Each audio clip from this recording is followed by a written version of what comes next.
بالکل اسی طرح سمجھ لیجئے ایک بات یاد آئی ہے، حضور فرماتے ہیں کہ جس طرح کان لگا کر اللہ قرآن کو سنتا ہے کسی چیز کو نہیں سنتا.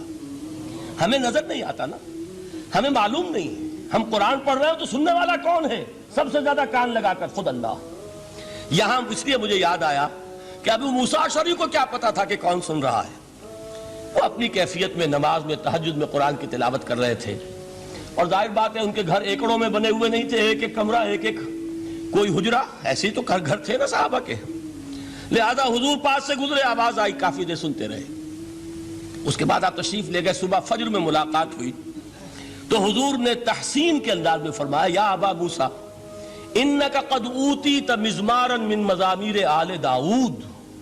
اے ابو موسیٰ، تمہیں تو آل داؤد کے سازوں میں سے ایک ساز اللہ نے عطا فرما دیا ہے. جس طرح حضرت داؤد، لہن داؤدی مشہور ہے کہ جب وہ پچھلے پہر رات کو حمد کے ترانے الاپتے تھے، قرآن میں ہے کہ پرندے شامل ہو جاتے تھے ساتھ، اور پہاڑ وجد میں آتے تھے، پہاڑ بھی ان کے ساتھ شریک ہوتے تھے.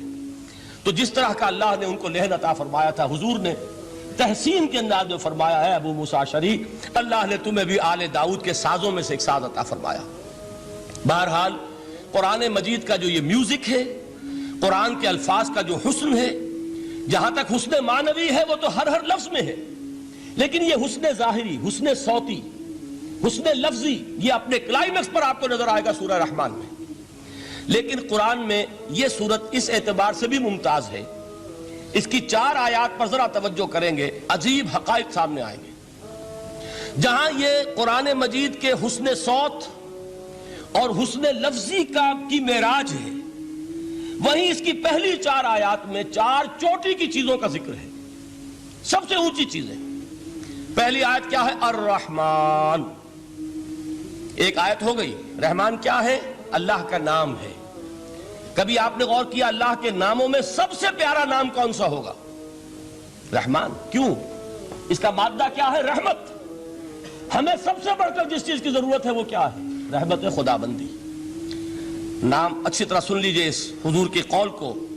حضور فرماتے کوئی شخص جنت میں مجرد اپنے عمل کی بنیاد پر داخل نہیں ہو سکے گا جب تک کہ رحمت خداوندی دستگیری نہ کرے. کسی صحابی نے بڑی ہمت اور جرأت کا ثبوت دیا کہ پوچھ لیا، کیا حضور آپ بھی؟ جب آپ نے فرمایا کوئی شخص داخل نہیں ہو سکتا جنت میں محض اپنے عمل کی بنیاد پر جب تک کہ رحمت خداوندی جو ہے وہ دستگیری نہ فرمائے. پوچھا گیا کیا آپ بھی؟ آپ نے فرمایا ہاں میں بھی. آپ اندازہ کیجئے کہ اگر محمد الرسول اللہ بھی رحمت خداوندی کے ضرورت مند ہوں تو تاب دیگراں چہ رسد، ہماری تو سب سے بڑی ضرورت رحمت خداوندی ہے. اب یہ رحمت جو ہے قرآن مجید میں اللہ تعالیٰ کی یہ شان 2 الفاظ کے ذریعے سے آتی ہے، رحیم اور رحمان. اور کوئی مادہ نہیں ہے جس سے 2 نام بنتے ہوں اللہ کے، لیکن یہ مادہ ہے واحد رحمت کا کہ جس سے رحمان بھی ہے رحیم بھی ہے. رحیم صفت مشبہ ہے، رحمت دائم ہو جائے گی، مستقل ہوگی تو رحیم کہیں گے. اور رحمان، اس میں رحمت کی ہے وہ شان ہے کہ جیسے ٹھاٹھے مارتا ہوا سمندر ہو، ہیجان کی کیفیت، طوفانی کیفیت، رحمت خداوندی کا طوفانی جوش، وہ ہے رحمان. آپ تو رہتے اس علاقے میں ہیں، آپ کو معلوم ہے عرب اگر بھوکا مرا جا رہا ہو تو کیا کہے گا؟ انا جوعان. پیاسا مرا جا رہا ہو انا عطشان. بہت غضبناک ہوگا غضبان. غضبان آصفہ قرآن میں آیا ہے، بہت غضبناک. رحمان جس کی رحمت جو ہے جوش میں ہے، ٹھاٹھے مارتے ہوئے سمندر کے مانند. تو یہ اللہ تعالیٰ کے ناموں میں سب سے پیارا نام. اب آگے چلیے. الرحمن علم القرآن. رحمان نے قرآن سکھایا. رحمت خداوندی کا سب سے بڑا مظہر، رحمان کی رحمانیت کا سب سے بڑا مظہر قرآن ہے. ان میں جو منطقی ربط ہے اس کو سمجھتے جائیے. اچھا آپ یہ سوچئے، جو علم بھی انسان کو حاصل ہوا وہ کس نے دیا؟ اللہ نے. سائنس کا علم کس نے دیا؟ اللہ نے. علم آدم الاسماء کلہا. وہ علم الاسماء جو حضرت آدم کو دے دیا گیا تھا ازل میں، یہ اسی کا ظہور ہے، یہ اسی کی ایکسفولیشن ہے جو ہو رہی ہے اور ہوتی رہے گی ابھی. اور دوسرے علم ہے وہ کس نے دی؟ اللہ نے دی. لا یحیطون بشیء من علمہ الا بما شاء. مخلوق میں سے کوئی اللہ کے علم میں سے کسی شے کا احاطہ نہیں کر سکتا مگر وہ جتنا اللہ دینا چاہے. لیکن یہ کہ تمام علوم میں چوٹی کا علم قرآن.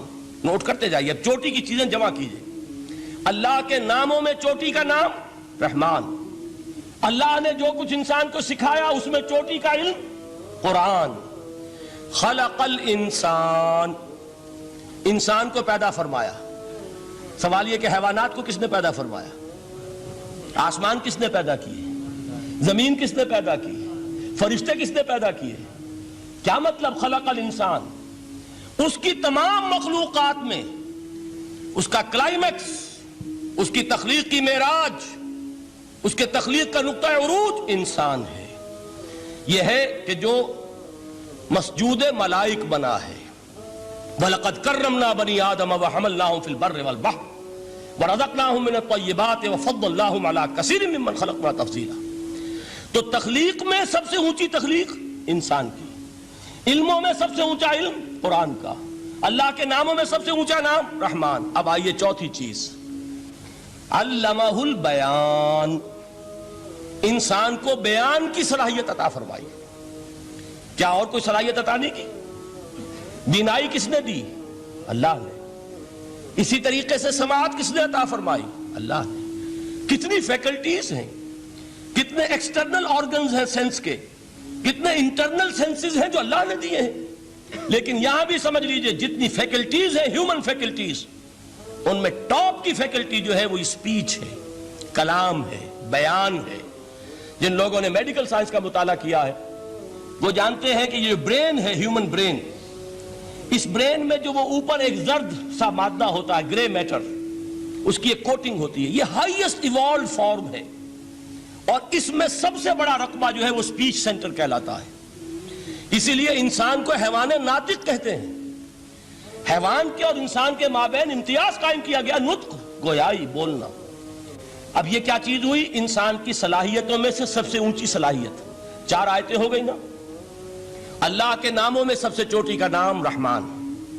اس نے جو علوم پیدا کیے ان میں چوٹی کا علم قرآن. اس نے جو مخلوقات پیدا فرمائی ان میں چوٹی کی مخلوق انسان. انسان کو جو صلاحیتیں اور استعدادات عطا فرمائی ان میں چوٹی کی استعداد بیان. جمع کیجئے نتیجہ کیا نکلے گا؟ وہ نتیجہ ایک حدیث نبوی کی شکل میں سامنے آتا ہے. پہلی حدیث میں نے یہی پڑھی تھی. اس کے راوی کون ہے؟ عثمان ابن عفان. میں حیران ہوتا ہوں وہ قافیہ یہاں بھی موجود ہے. رحمان قرآن، بیان انسان، عثمان عفان. باپ کا نام بھی اسی وزن پر ہے، عثمان ابن عفان. عن عثمان ابن عفان رضی اللہ تعالی عنہ قال قال رسول اللہ صلی اللہ علیہ وسلم. حضرت عثمان شہید مظلوم ذو النورین رضی اللہ تعالی عنہ فرماتے ہیں کہ اللہ کے رسول صلی اللہ علیہ وسلم نے فرمایا خیرکم من تعلم القرآن وعلمہ. تم میں سے بہترین لوگ وہ ہیں جو قرآن سیکھیں اور سکھائیں. قوت بیان جو تمہاری ٹاپ فیکلٹی ہے، اس کا استعمال کسی گھٹیا کام کے لیے نہیں ہونا چاہیے. دیکھیے اردو میں محاورہ ہے کہ توپ سے مکھی نہیں ماری جاتی. توپ بنائی گئی ہے کسی بڑی شے کے لیے، مکھی مارنے کے لیے توپ استعمال نہیں ہوتی. یہ قوت بیان جو ہے، جو ٹاپ موسٹ فیکلٹی ہے ہیومن جو فیکلٹیز ہیں ان میں سے، اس کا استعمال بھی ٹاپ موسٹ ہونا چاہیے. قرآن کو بیان کرو. وہ جیسے کہ علامہ اقبال نے کہا ہے، بلکہ غالباً ان کے قبر پر آس پاس جو اشعار لکھے ہوئے ان میں سے ایک یہ بھی ہے: اگر یک قطرہ خونداری، اگر مشتے پرے داری، بیابامن تو آموزم طریق شاہ بازی را. اگر تمہارے اندر ایک قطرہ بھی خون کا ہے اور مٹھی بھر بھی پر اگر اللہ نے دیے ہیں تو میرے پاس آؤ کہ میں تمہیں شاہبازی کے طریقے سکھاؤں. اسی طرح جان لیجئے اگر اللہ نے قوت گویائی عطا فرمائی، اگر اللہ نے تمہیں حیوان ناطق بنایا، اگر اللہ تعالیٰ نے تمہیں یہ صلاحیت عطا فرمائی، اس صلاحیت کا مصرف دنیا کو نہ بناؤ، اس صلاحیت کا مصرف اللہ کے کلام کو پھیلانے پر اس کو صرف